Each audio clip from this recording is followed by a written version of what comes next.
it's important that you feed yourself mentally, like you were talking about, right? Listening to great podcasts or doing some courses or reading good books. I mean, all those things are, but you also need, just like with exercise, right? You also need a break once in a while. And so it's okay to turn things off, shut down, take a break. But again, it should be intentional and balanced. Yeah, the intentionality, it's massive. So I had this idea of this intentionality, and I was trying to like figure out how I wanted to kind of teach it and how I wanted to bring it to life.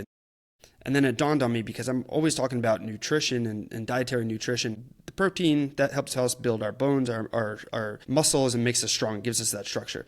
The carbohydrates are kind of like the fuel that gets us to go. And then the healthy fats are kind of like the things that help us move and operate more efficiently. So then I kind of think of that as like, I drive a Jeep Wrangler. I love my Jeep. I've always driven Jeep. So I use that as the framework. The proteins that we eat builds the structure of the Jeep. So it makes it strong and sturdy.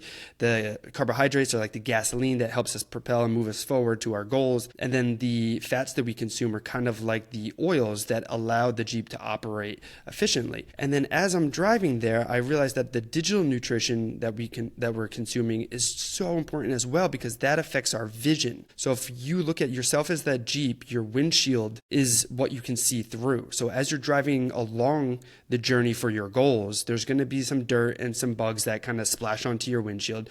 So you wipe it off with your windshield wipers and fluid. Those dirt and bugs, that's going to be some of the distractions that pop up, like the doom scrolling and social media and things like that. Yeah. And you use your wiper fluids and washer as like the educational, motivational things to clear it away and get us back on track.